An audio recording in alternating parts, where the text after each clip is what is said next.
Iran rejects Trump's claim that talks are about to resume, intensifying the weekend's uncertainty. On Sunday night, the US president declared he had cancelled what he termed the largest attack since World War II to facilitate negotiations. However, Iran clarified on Monday that no discussions were planned, despite President Trump's persistent assertions that negotiations with Iran would begin on Monday. The US officials told that there are no new negotiations being arranged after Iran's denial of any intentions for direct talks with Washington. Mr. Trump described Iran's leadership as incredibly duplicitous on Monday, underscoring the rift between the two countries. As the US-Israeli campaign against Iran enters its sixth month, Washington seems to be banking on the idea that ongoing military pressure will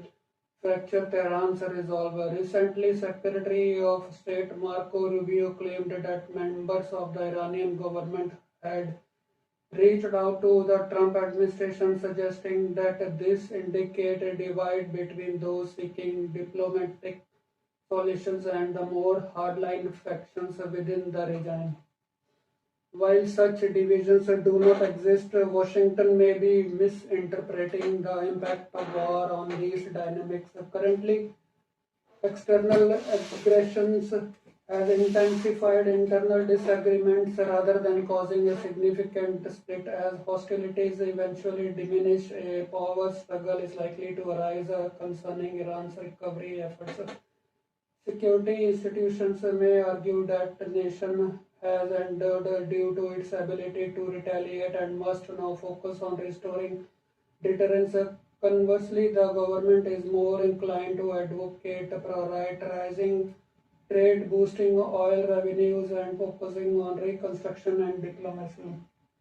Although the United States has been the world's preeminent military power for decades, it apparently cannot fight a regional power such as Iran for more than a few months before experiencing an armaments crisis. The United States and its allies in the Persian Gulf have been focused to use expensive advanced air defense systems such as Patriot PAC-3 missiles that each cost billions of dollars and have a long production cycle to shoot down Iranian drones that can be swiftly assembled for about $30,000. Iran's foreign ministry contradicted him this morning, saying no talks here being had with the United States, but Iran has instead talking to Oman about establishing a temporary safe route through the strait.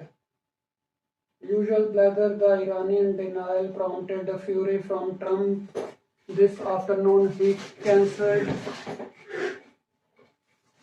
the talks and narrated it as duplicitous and dismissed Iran's claim that it controlled the state as the usual blather. President Donald Trump said it's Iran's last chance to sign a deal with the United States after again calling off strikes and promising to continue talks at the request of Persian Gulf allies. Iran's foreign minister says it is in talks with Oman to establish a safe temporary route for vessels through the critical waterway, adding that these negotiations have no bearing on whether it is open or closed. Nothing will reach Iran unless we allow it, and progress hinges on either a deal or total surrender. Whether Iran acknowledges or not, we are addressing a problem they have created over decades. This message is clear. Iran will never possess a nuclear weapon. Trump emphasized this statement follows Iranian Foreign Ministry spokesperson Esmail Baghaei's denial of any ongoing negotiations, insisting that discussions have only revolved around navigation through the Strait of Hormuz with Oman. Baghaei stated that the nations are working together to determine at the earliest opportunity and in consultation with Oman a route that is naturally temporarily and ensures the safety of navigation through the Strait of Hormuz. This agreement with Oman focuses solely on the mechanism and future shipping routes with respecting the sovereign rights of both countries and has no bearing on the status of the Strait of Hormuz. At least 17 killed as Russia and Ukraine trade heavy attacks exchange of fire intensifies as war now in its fifth year shows no signs of slowing down. A police officer surveys the site of a Russian attack on residential area in Zaporizhzhia, Ukraine on 2nd August 2026. Veniamin Kondratievich, the governor of Russia's southern Krasnodar region, said 6 people, including 3 children, were killed and nearly 40 wounded when drone debris fell on the resort village of Osipovka near Zelendzevik on Monday. In Ukraine, 3 people, including an emergency response worker and his 8-year-old son, were killed in a Russian strike on a petrol station in the Kharkiv district of the Dnipropetrovsk region, an area repeatedly targeted during the war. In a post on Telegram, regional governor Alexandrovich Hanza said a fire broke out as a result of the attack, damaging a petrol station and nearby vehicles. Israel top court hears challenges to UNRWA ban drone slams into Russian beach, killing at least 7 people. Iranian pilgrims gather in Karbala for Arbaeen pilgrimage. Also on Monday, Russia's defense minister said its forces had captured the settlements of Vili Kolodias and Ustenivka in the Kharkiv region of eastern Ukraine. In the latest Ukrainian attack on the Russian e-commerce giant Wildberries, a drone struck a warehouse in the village of Kharestovo in eastern Russia's Vladimir region. Reporting from Kyiv, Al Jazeera's Audrey McAlpine said Ukrainian President Volodymyr Zelensky has accused Wildberries of playing a key role in Russia's war efforts. A Russian anti-war politician says he has fled the country. Boris Nadezhevin, who has short grey hair, wears a colorful blazer and glasses and coat in Dolgorod, Moscow region last month. Boris Nadezhevin came to prominence 2 years ago when he tried to stand for the presidency on an anti-war platform. An anti-war politician who tried to challenge Vladimir Putin at the last Russian presidential election says he has fled the country after Moscow declared him a foreign agent during last month. Nadezhdin, 63, came to prominence 2 years ago when he tried to stand for the presidency on an anti-war platform. But authorities ruled signatures he had submitted were flawed. He was designated a foreign agent by the Justice Ministry last month after saying he would run as a candidate in September's Duma parliamentary elections. Boris Nadezhdin wears a yellow Lacoste polo shirt while standing in front of the Eiffel Tower on a sunny day in Paris in still image from a video released on his Telegram.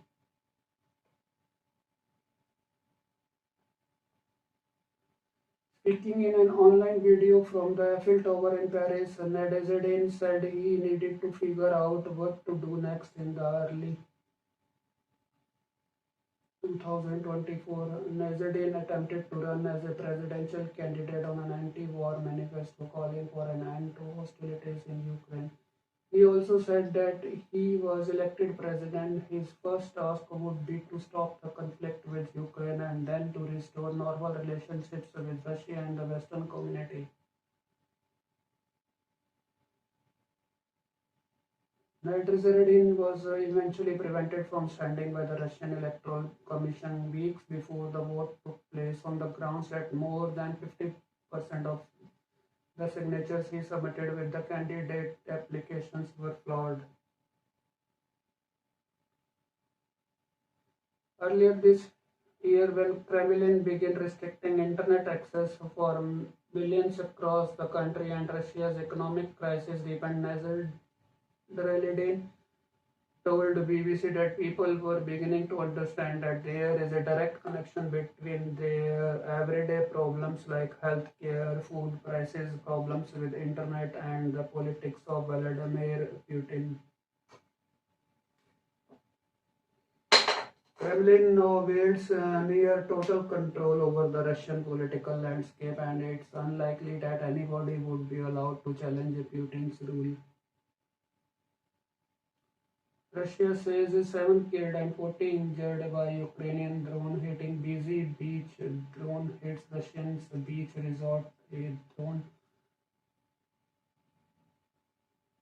killing 7 people, including 3 children, local authorities have said. The total number of injured reached 40, with 17 people hospitalized, and the governor of Krasnodar region, Benjamin Kondrativ, told movement of drone strikes near a Wildberries warehouse over the course of the last year. Ukraine has had increasing success in carrying out long-range strikes deep into Russia, hitting energy infrastructure and commercial warehouses.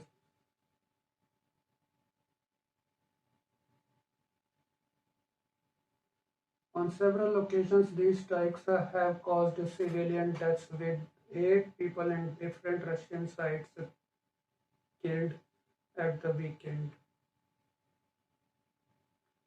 Russia, meanwhile, has launched attacks on residential areas and cities from the start of its full-scale invasion of Ukraine in February 2022, killing and injuring thousands of civilians. On Saturday, at least 9 people were killed and dozens injured in Russian ballistic missiles strike on Kyiv, according to Ukrainian President Volodymyr Zelensky.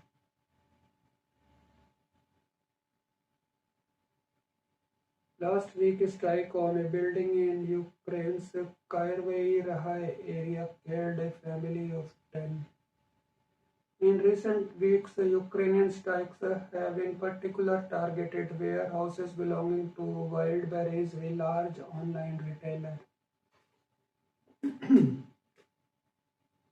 The latest strike hit a warehouse in the Vladimir region east of Moscow overnight into Monday. Dozens of Wildberries warehouses dotted around Russia, many located thousands of kilometers from the Ukrainian border, have now been hit. Kyiv says Wildberries depots are used to supply the Russian military, which Moscow denies. Oil exports from Venezuela experienced a significant decline in July, primarily due to diminished demand from India, which has pivoted to more affordable supplies from the Middle East following a temporary cessation of hostilities in the Iran conflict. The situation has allowed the previously trapped Middle Eastern oil to enter the market, drastically altering global crude flows. This downturn underscores how rapidly geopolitical tensions can influence energy markets. India, historically one of the Venezuela's largest purchasers of heavy crude, have sought alternatives in the wake of the Iranian conflict's pause, leading to a notable reduction in its appetite for Venezuelan shipments. Indian refineries who typically acquire Venezuelan heavy crude at discounted rates have found more attractive options in the newly available Middle Eastern barrels, while the temporary halt in the Iran conflict has alleviated certain supply constraints. Analysts caution that a resurgence of hostilities could once again disrupt flows through the Persian Gulf. The potential scenario could reignite the demand for Venezuelan oil, emphasizing the intricate relationships between geopolitical dynamics and global energy markets.